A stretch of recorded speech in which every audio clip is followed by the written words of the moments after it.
మనం తీసుకోబోతున్న టాపిక్ ఏంటంటే జూనియర్ ఎన్టీఆర్ విషయంలో చంద్రబాబు నాయుడు ఒక కంక్లూజన్కి వచ్చారా అంటే అవుననే చెప్పుకోవాలి. ఎందుకంటే గత కొన్ని రోజులుగా జరుగుతున్న పరిణామాలన్నీ కూడా అనేక అనుమానాలను అయితే తెర మీద తీసుకొస్తూ ఉన్నాయి. గతంలో ఏదైతే తన అక్క సుహాసిని పోటీ చేసినప్పుడు సైలెంట్గా ఎలాగైతే జూనియర్ ఉండిపోయారో, ఎక్కడ స్పందించకుండా కనీసం ఆమెను గెలిపించమని ఒక రిక్వెస్ట్ కూడా లేకుండా, అదేవిధంగా చూసినట్టయితే ఈ గడిచిన 6-7 ఏళ్లుగా ఈరోజు ఒక కంక్లూజన్ ఏంటంటే ఏకంగా ఈరోజు చంద్రబాబు నాయుడు సొంత తమ్ముడు రామ్మూర్తి నాయుడు చనిపోవడం జరిగింది అనారోగ్య కారణాలతో. కనీసం అటు జూనియర్ ఎన్టీఆర్ దానికి ఒక కండోలెన్స్ మెసేజ్ కానీ, అదేవిధంగా తన తోటి హీరోగా పనిచేస్తూ ఉన్నారు ఈరోజు నారా రోహిత్, ఆయనకు పరామర్శ చేయడం కానీ ఇంతవరకు కూడా ఎక్కడ మనం చూడం. అందుకని ఇప్పుడు నిజంగానే టీడీపీకి అండ్ జూనియర్ ఎన్టీఆర్కి గ్యాప్ పెరిగింది అన్న చర్చ అయితే హాట్ టాపిక్ అవుతూ వస్తుంది. అది అనేక రకాలుగా చర్చ జరుగుతున్నప్పటికీ కూడా కొన్ని ఎవిడెన్సెస్ కూడా ఉన్నాయి గత కొన్ని రోజులు ఈ అంశానికి సంబంధించి. ఈ రోజైతే మాత్రం రామ్మూర్తి నాయుడు విషయంలో జూనియర్ ఎన్టీఆర్ స్పందన లేకపోవడం అనేది మాత్రం అటు పార్టీ శ్రేణులు కానీ, ఇటు నందమూరి అభిమానులు కానీ, నారా అభిమానులు కానీ ఒక కంక్లూజన్కి వచ్చినట్టుగా కూడా మనకు కనిపిస్తూ ఉంటుంది. ఇక చంద్రబాబు నాయుడు కూడా ఈ విషయంలో చాలా స్టబ్బోరన్గా ఉన్నారనే ప్రచారం ఉంది. జూనియర్ ఎన్టీఆర్తో ఎలాంటి సంబంధ బాంధవ్యాలు పెట్టుకోవడానికి కూడా ఈరోజు ఆ స్థాయిలో నారా ఫ్యామిలీ సిద్ధంగా లేదన్న ఒక ఇండికేషన్ కూడా బయటకు వస్తూ ఉంది. అయితే జూనియర్ ఎన్టీఆర్ ఎప్పటికప్పుడు కూడా మొన్నటి వరకు ఎలా ఉన్నారనేది మనం చూసాం. అయితే మొన్న ఏదైతే టీడీపీ కూటమి అధికారంలోకి వచ్చిన తర్వాత ఆయన వరదల విషయంలో స్పందించిన తీరు కానీ, మనం ఇక ఇద్దరి మధ్య ఆల్మోస్ట్ ఆ డ్రిఫ్ట్ ఏదైతే ఉందో అది మొత్తం కట్ అయిపోయినట్టే. సో బ్రేకప్కి స్వస్తి చెప్పి వాళ్ళిద్దరూ కూడా ఒకే వేదిక మీద రాబోతున్నారు, కలవబోతున్నారు అని కూడా ఒక చర్చ జరిగింది అటు చంద్రబాబు నాయుడు విషయంలో, జూనియర్ ఎన్టీఆర్ విషయంలో. కానీ ఈ రోజున చూసినట్లయితే ఏకంగా జూనియర్ ఎన్టీఆర్ నారా రోహిత్ విషయంలో కానీ, ఆయన తండ్రి విషయంలో కానీ స్పందించిన తీరు మాత్రం నిజంగా చాలామందిని మళ్ళీ ఆశ్చర్యంలో పడేస్తోంది. నందమూరి అభిమానులు కూడా ఈ రోజున జూనియర్ ఎన్టీఆర్ తీరు చూసి అవాక్ అవుతూ ఉన్నారు. అసలు ఈ పరిణామాలకు కారణం ఏంటో మనం చెప్పుకున్నట్లయితే అసలు ఇప్పుడు జూనియర్ ఎన్టీఆర్ అలా ఎందుకు బిహేవ్ చేస్తానంటే దాన్ని కూడా ఒక ఐడియా వచ్చే అవకాశం ఉంటుంది.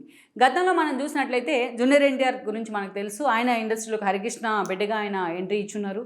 స్టార్టింగ్ ఆయన కెరీర్లో కూడా చంద్రబాబు నాయుడు తన వైపు నుంచి కూడా ఆయన పుష్ చేసే ప్రయత్నం అయితే చేశారు. అది అందరికీ తెలుసు కూడా ఇండస్ట్రీలో అండ్ దాని రాజకీయాల్లో కూడా. ఇక ఆ క్రమంలోనే జూనియర్ ఎన్టీఆర్ కూడా చంద్రబాబు నాయుడుతో సత్సంబంధాలు అయితే మెయింటైన్ చేస్తూ వచ్చారు. బట్ ఆ సత్సంబంధాల విషయం మనం చూసినట్లయితే ఇక అప్పట్లో పార్టీ కోసం కూడా జూనియర్ ఎన్టీఆర్ పనిచేశారు. 2009 ఎన్నికల్లో జూనియర్ ఎన్టీఆర్ ఆ రోజున టీడీపీ కోసం ప్రచారం చేయడం జరిగింది చాలా చోట్ల. ఆయన తిరిగి వస్తూ ఉండగా ఇల్లెంది దగ్గర ప్రమాదం జరిగినా తన హాస్పిటల్ బెడ్ మీద ఉండి కూడా టీడీపీకి ఓట్లు గుద్దండి అంటూ కూడా అటు టీడీపీ అభిమానులు కూడా ఆయన ఆ స్థాయిలో ఆచరణలో పడేశారు.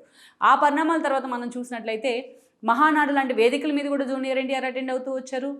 పార్టీలో యూత్కు ప్రాధాన్యత ఇవ్వమని చాలాసార్లు చంద్రబాబు నాయుడిని డిమాండ్ చేస్తూ కూడా వచ్చారు. ఆ స్థాయిలో చంద్రబాబు నాయుడుతో సత్సంబంధాలు కూడా ఉన్నాయి. ఇక చంద్రబాబు నాయుడు బంధువుల అమ్మాయిని ఆయన వివాహం కూడా చేసుకోవడం జరిగింది. ఈ విషయంలో కూడా చంద్రబాబు నాయుడే ఇనిషియేట్ చేశారు. ఆ తర్వాత మనం చూస్తే అనూహ్యంగా తెర మీదకి వచ్చిన కొన్ని పరిణామాలు మాత్రం వాళ్ళకి మధ్య, ఆ ఫ్యామిలీకి నారా ఫ్యామిలీకి మధ్య గ్యాప్ను పెంచాయి.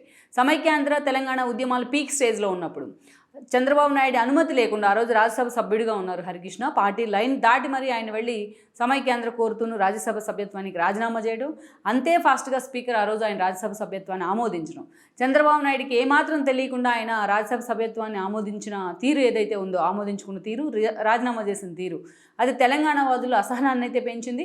చంద్రబాబు నాయుడు తెలంగాణ వ్యతిరేకి అనే మూమెంట్లో ఈ విషయం జరగడం ఏదైతే ఉందో అది ఇంకా నెగిటివిటీని పెంచింది టీడీపీ మీద. ఆ స్థాయిలో టీఆర్ఎస్కి కూడా, కేసీఆర్కి కూడా చంద్రబాబు నాయుడు టార్గెట్ అయ్యారు. ఈ పరిణామాలతో నిజంగానే హరికృష్ణకి చంద్రబాబు నాయుడుకి గ్యాప్ వచ్చిందనే చర్చ ఉంది. ఇక ఎప్పుడైతే రాష్ట్రం విడిపోయిందో ఆ తర్వాత ఎన్నికలు వచ్చాయి. 2014లో చంద్రబాబు నాయుడు సీఎం కావడం జరిగింది. చంద్రబాబు సీఎం అయిన తర్వాత అటు పార్టీలో కానీ ఇటు ప్రభుత్వంలో కానీ తనకి కీలక బాధ్యతలు లేవని హరికృష్ణ మదనపడ్డట్టు కూడా అప్పట్లో ప్రచారం జరిగింది. ఇక ఆ తర్వాత కొద్ది రోజులకే, చంద్రబాబు నాయుడు సీఎంగా ఉన్న కొద్ది రోజులకే హరికృష్ణ ఆయన ప్రమాదంలో చనిపోవడం జరిగింది, రోడ్డు యాక్సిడెంట్లో. అయితే చంద్రబాబు నాయుడు ఆ సమయంలో ఎన్టీఆర్ ఫ్యామిలీకి కానీ కళ్యాణ్ రామ్కి కానీ చాలా అండగా ఉండే ప్రయత్నం చేశారు. మళ్ళీ ఒకే వేదిక మీదకి వాళ్ళు వస్తారనే ప్రచారం జరిగింది. బాలకృష్ణ కూడా వాళ్ళిద్దరిని దగ్గరికి తీసుకున్నారు. అనేక ఏదైతే మూవీస్ ఈవెంట్స్లో కూడా ఒకరు మూవీస్ ఈవెంట్స్కి ఒకరు అటెండ్ కూడా కావడం జరిగింది. ఆ తర్వాత పరిణామాల్లో మనం చూస్తే ఇక ఏకంగా కొడాలి నాని లాంటి వాళ్ళు 2014 ఎన్నికలకు ముందు అసలు వాళ్ళ మధ్య చిన్న గ్యాప్ రావడానికి కారణం మొదలైంది మాత్రం కొడాలి నానితో నేను అనుకోవాలి. టీడీపీ నుంచి ఎన్టీఆర్ కారణంగా టికెట్ తీసుకున్న కొడాలి నాని ఆ తర్వాత రోజుల్లో టీడీపీని విడిచెళ్ళి ఉన్నారు. టీడీపీ అధికారంలో ఉండి వైఎస్ఆర్సీపీ ప్రతిపక్షంలో ఉన్న ఆ సమయంలో కూడా అనేక సార్లు టీడీపీని టార్గెట్ చేస్తూ ఆయన చాలా అగ్రెసివ్గా వెళ్ళిన తీరు ఏదైతే ఉందో, జూనియర్ ఎన్టీఆర్ ఎక్కడ దాన్ని ఖండించే ప్రయత్నం చేయకపోవడం కూడా అనేక అనుమానాలను అయితే పెంచింది. ఆ తర్వాత మనం చూస్తే 2019 ఎన్నికల కంటే ముందు జూనియర్ ఎన్టీఆర్ సొంత మామ నార్ని శ్రీనివాస్ ఆ పార్టీలోకి వెళ్ళున్నారు. అదేవిధంగా ఆ స్థాయిలో లోకేష్ని టార్గెట్ చేశారు ఆయన. లోకేష్ మీద పోటీ చేస్తానంటూ కూడా ఆయన రెచ్చిపోయిన సందర్భాలు కూడా ఉన్నాయి. ఎక్కడా జూనియర్ ఎన్టీఆర్ దీన్ని ఖండించే ప్రయత్నం చేయలేదు. జూనియర్ ఎన్టీఆర్కి తెలియకుండా ఆయన మామ వైసీపీలోకి వెళ్తారా అన్న చర్చ కూడా జరిగింది. అక్కడి నుంచి మనం చూసినట్లయితే ఇక 2019 ఎన్నికల్లో టీడీపీ అధికారాన్ని కోల్పోయింది, 23 సీట్లకే పరిమితమైంది. ఇక అంతకంటే ముందస్తు ఎన్నికలకు వెళ్ళారు కేసీఆర్ 2018లో. ఆ ముందస్తు ఎన్నికల్లో సుహాసిని కూకట్పల్లి నుంచి బరిలో దిగితే టీడీపీ తరపున జూనియర్ ఎన్టీఆర్ కానీ కళ్యాణ్ రామ్ కానీ ఆమె తరపున ప్రచారం చేయలేదు. బాబాయిని బాలకృష్ణ మాత్రమే ఆ రోజు ప్రచారానికి రావడం జరిగింది. ఇక అక్కడి నుంచి చూసినట్లయితే ఎన్నికల్లో టీడీపీ ఓడిపోయిన తర్వాత ఏపీ ఎన్నికల్లో 23 సీట్లకే పరిమితమైన తర్వాత అక్కడి నుంచి చూస్తే వంశీ లాంటి వాళ్ళు, ఆయన కూడా ఎన్టీఆర్ కారణంగానే టికెట్ వచ్చింది, ఎన్టీఆర్ సినిమాలకు కూడా ప్రొడ్యూస్ చేశారు ఆయన. అలాంటి వంశీ టీడీపీని వీడి వెళ్ళడం జరిగింది. అదే స్థాయిలో అటు తన మేనత్త అయిన భువనేశ్వర్ని, చంద్రబాబు నాయుడిని, తన చెల్లైన బ్రాహ్మణిని, తన బావైన లోకేష్ని అనేకసార్లు విమర్శించినా ఎక్కడా జూనియర్ ఎన్టీఆర్ దాన్ని ఖండించే ప్రయత్నం చేయలేదు. చాలామంది ఇక్కడ చెప్పుకోవచ్చు రాజకీయాలు వేరు, సినిమాలు వేరు, సినిమాలతో రాజకీయాలకు ఏం సంబంధం అని. కానీ ఇన్ఫిల్ట్రేట్ అయిపోయి ఉన్నాయి. ఈరోజు వాటిని విడదీసి చూసే సిచ్యువేషన్ అయితే స్టేట్లో లేదని అనుకోవాలి. ఇక చంద్రబాబు నాయుడు ప్రతిపక్షంలో ఉన్న 5 ఏళ్ల పాటు జగన్మోహన్ రెడ్డి అనేక రకాలుగా ఆయన ఇబ్బంది పెట్టే ప్రయత్నం చేశారు. ఎక్కడా జూనియర్ ఎన్టీఆర్ దాన్ని ఖండించలేదు. అంతేకాదు మనం చూసినట్లయితే ఎన్టీఆర్ శతజయంతి ఉత్సవాలకు ఆయన గైర్హాజరవడం జరిగింది. ఎన్టీఆర్ పేరు మీద కాయిన్ రిలీజ్ చేస్తే ద్రౌపది ముర్ము చేతుల మీదుగా దానికి ఆయన గైర్హాజరై ఉన్నారు. ఎన్టీఆర్ హెల్త్ యూనివర్సిటీ పేరు మారుస్తూ జగన్మోహన్ రెడ్డి ఆయన తండ్రి పేరు పెట్టుకున్న జూనియర్ దాన్ని ఖండించకపోవడం అనేక అనుమానాలను అయితే పెంచింది. ఆఖరికి ఇది ఎంత దూరం వెళ్ళిందంటే ఎన్టీఆర్ని అభిమానించే నందమూరి అభిమానులు కూడా ఆయన మీద ఆగ్రహం పెంచుకున్న పరిస్థితి అయితే ఉంది. ఇవన్నీ కూడా ఒక ఎత్తు అయితే ఎస్పెషల్లీ తన మేనత్ అయిన భువనేశ్వర్ని అసెంబ్లీ వేదికగా క్యారెక్టర్ అసాసినేషన్ చేసే విధంగా వైఎస్ఆర్సీపీ మాట్లాడితే చంద్రబాబు నాయుడు కన్నీళ్ళు పెట్టుకున్నారు. మీడియా ముందుకు వచ్చి అరగంట సేపు ఆయన ఎమోషనల్ కావడం జరిగింది, ఎప్పుడూ లేని విధంగా. మొత్తం నారా నందమూరి ఫ్యామిలీలు అంతా కూడా ఏకమై ఆ రోజు మీడియా ముందుకు వచ్చి ఖండించాయి. అటు బీజేపీలో ఉన్న పురంధరేశ్వర్ కూడా ఆ రోజు ఈ ఇష్యూని ఖండించడం జరిగింది. వైఎస్ఆర్సీపీ తీరునామా ఎండగట్టారు. కానీ జూనియర్ ఎన్టీఆర్ ఒక వీడియో రిలీజ్ చేశారు. ఆ వీడియోలో ఎక్కడా కూడా తన మేనత్ అనే భాషను ఆయన వాడకపోవడం గాను అనేక అనుమానాలను అయితే పెంచింది. అదే ఇంకా తర్వాత రోజుల్లో ఆ గ్యాప్ అయితే పెరుగుతూనే వస్తూ ఉంది.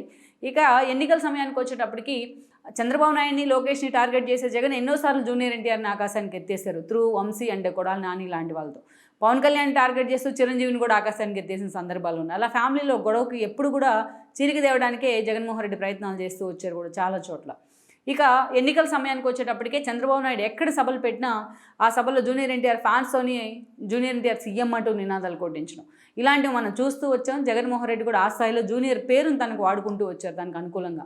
ఈ ట్రాప్లో జూనియర్ పడ్డారా, నిజంగానే చంద్రబాబు నాయుడు మీద కోపంతో ఆయన సైలెంట్గా ఉండిపోయారని మీద పక్కన పెడితే జూనియర్ ఎన్టీఆర్ అవసరమైన సందర్భాల్లో కూడా మాట్లాడకపోవడం చాలా మందికి అది జూనియర్ని అభిమానించే వాళ్ళు కూడా దాన్ని తీసుకోలేకపోయినారు. ఎన్నికలు అయిపోయాయి, కరెక్ట్గా ఆ పార్టీకి అవసరమైన సమయంలో చంద్రబాబు జైల్లో ఉన్న సమయంలో కనీసం దాన్ని కూడా ఖండించలేదు జూనియర్ ఎన్టీఆర్. తన మామని అరెస్ట్ చేసి కేసు లేని చోట కేసు క్రియేట్ చేసి జైల్లో పెడతాం తప్పు అని కూడా ఎక్కడ జూనియర్ ఎన్టీఆర్ మాట్లాడలేదు. ఇక ఎన్నికలు అయిపోయిన తర్వాత కరెక్ట్గా ఆ సమయంలో పవన్ కళ్యాణ్ ఆయనకు మద్దతు ఇవ్వడం జరిగింది. ఎన్నికలు అయిపోయిన అనంతరం ఈ రోజున కూటమి ప్రభుత్వం అధికారంలోకి వచ్చింది. అప్పుడు బాలకృష్ణను లేకపోతే పవన్ కళ్యాణ్ను లేకపోతే లోకేష్ను చంద్రబాబు నాయుడును ఉద్దేశిస్తూ జూనియర్ ఎన్టీఆర్ ట్వీట్ చేయడం జరిగింది. అయినా వాళ్ళు లైట్ తీసుకున్న పరిస్థితి ఉంది. ఆ తర్వాత కొద్ది రోజులకే మనం చూసినట్లయితే ఏదైతే ఏపీలో వరదలు రావడం జరిగింది, ఆ వరదలకు సంబంధించి 2 తెలుగు రాష్ట్రాల్లో కూడా వరదలకు సంబంధించి జూనియర్ ఎన్టీఆర్ విరాళం ఇచ్చారు. దానికి వాళ్ళు థ్యాంక్స్ కూడా చెప్పడం జరిగింది. ఇక లోకేష్ లాంటి వాళ్ళు లోకేష్ని పార్టీలో ప్రమోట్ చేయడానికే జూనియర్ ఎన్టీఆర్ని తొక్కేసే ప్రయత్నం జరిగిందని కొడాలి నాని, వంశీ లాంటి వాళ్ళు చాలాసార్లు మాట్లాడుతూ వచ్చారు. అయినా ఎవరు కూడా ప్రజలు విశ్వసించలేదు. ఈవెన్ ఎన్టీఆర్ ఫ్యామిలీని అభిమానించే వాళ్ళు కూడా వాళ్ళు అగైనెస్ట్ జగన్మోహన్ రెడ్డికి అగైనెస్ట్గానే మొన్న ఎన్నికల్లో ఓటేయడం జరిగింది. సో ఓవరాల్గా చూసినట్లయితే మొన్నటి ఏదైతే వరద ఇష్యూస్లో ఏదైతే పార్టీ లాయల్టీని నిరూపించుకునే విధంగా జూనియర్ ఎన్టీఆర్ ఆ స్థాయిలో విరాళం ఇవ్వడానికి మాత్రం చాలామంది వెల్కమ్ చేశారు. ఇక ఇంతటితో ఈ గొడవకి బ్రేక్ పడుతుంది కూడా అందరూ అనుకున్నారు. కానీ ఆ తర్వాత మనం చూసినట్లయితే జూనియర్ ఎన్టీఆర్ మోక్షజ్ఞ ఎంట్రీ సమయంలో ఎక్కడా కూడా జూనియర్ ఎన్టీఆర్ దాన్ని వెల్కమ్ చేయలేదు. దాన్ని పూర్తి స్థాయిలో మోక్షజ్ఞ ఎంట్రీని బాలకృష్ణ వారసుడిగా మోక్షజ్ఞ ఎంట్రీని అందరూ వెల్కమ్ చేస్తే జూనియర్ ఎన్టీఆర్ దానికి సంబంధించి ఒక ట్వీట్ కూడా ఎక్కడా చేయకుండా సైలెంట్గా ఉండిపోయారు. ఇక తన ఫ్యామిలీ నుంచి ఎవరైతే హరికృష్ణ మనోడు ఎవరైతే ఉన్నారో జానకిరామ్ కొడుకు తన అన్న కొడుకు ఎంట్రీ ఇస్తూ ఉంటే ఆయన పేరు కూడా తారక రామారావు చిన్న ట్వీట్ చేసి ఆయనకు అభినందనలు తెలుపుతూ వదిలేశారు. బట్ భువనేశ్వరి ఆ స్థాయిలో ఒక ఎమోషనల్ ట్వీట్ చేయడం జరిగింది. తన సొంత అన్న మనోడు గురించి ఆమె చాలా ఎమోషనల్గా ట్వీట్ చేస్తున్నారు ఆ డైరెక్టర్ చౌదరిని కూడా ఉద్దేశించి. అక్కడి నుంచి మనం చూసుకున్నట్లయితే ఏకంగా ఈరోజు ఇది ఒక సెన్సిటివ్ పీరియడ్ అనే అనుకోవాలి. ఏదంటే రోహిత్ తండ్రి రామ్మూర్తి నాయుడు, నారా రోహిత్ తండ్రి చనిపోవడం, చంద్రబాబు నాయుడు ఎమోషనల్ కూడా అయ్యున్నారు. డైరెక్ట్గా ఆయన పాడిమోయడం జరిగింది. లోకేష్ అండ్ చంద్రబాబు నాయుడు వెళ్ళి పార్టీలకు అతీతంగా అందరూ కూడా రామ్మూర్తి నాయుడుతో ఉన్న సాన్నిహిత్యాన్ని గుర్తు చేసుకుంటూ ఎమోషనల్ అయ్యారు. ఆ ఫ్యామిలీకి కష్టకాలంలో అండగా కూడా నిలబడే ప్రయత్నం చేశారు. బట్ దీన్ని ఎక్కడా కూడా ఖండిస్తూ జూనియర్ ఎన్టీఆర్ ట్వీట్ చేయలేదు. సరే, చంద్రబాబు నాయుడు మీద కోపంతో రామ్మూర్తి నాయుడికి ఏదైతే ఖండన చేయలేదని మనం అనుకున్నా, బట్ రోహిత్ ఇండస్ట్రీ నుంచే ఉన్నారు. ఆయన తను ప్రూవ్ చేసుకునే ప్రయత్నం చేస్తున్నారు. అలాంటి రోహిత్ను ఓదార్స్తూ కూడా ఒక ట్వీట్ కూడా పెట్టకపోవడం మాత్రం అనేక అనుమానాలకు తావిస్తోంది. ఇక పూర్తిగా జూనియర్ ఎన్టీఆర్ను నారా ఫ్యామిలీ పక్కన పెట్టినట్టే అనే చర్చ కూడా జరుగుతోంది.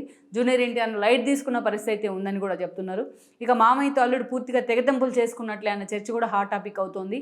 అయితే వీటన్నిటికీ కారణం జూనియర్ ఎన్టీఆర్ వైపు నుంచి ఆయన ఫ్యాన్స్ కానీ అభిప్రాయపడుతున్న అంశం ఏంటంటే, కరెక్ట్గా సరైన టైంలో జూనియర్ ఎన్టీఆర్ స్పందించకపోవడం. తన మేనత్త విషయంలో కావచ్చు, తన సోదరి ప్రచారం విషయంలో కావచ్చు, అదేవిధంగా తన తాత పేరు మారుస్తూ జగన్మోహన్ రెడ్డి నిర్ణయం తీసుకున్నప్పుడు కావచ్చు, ఇలాంటి మోక్షజ్ఞ ఎంట్రీ సమయంలో కావచ్చు, ఒక సెన్సిటివ్ ఇష్యూస్ ఇవన్నీ కూడా.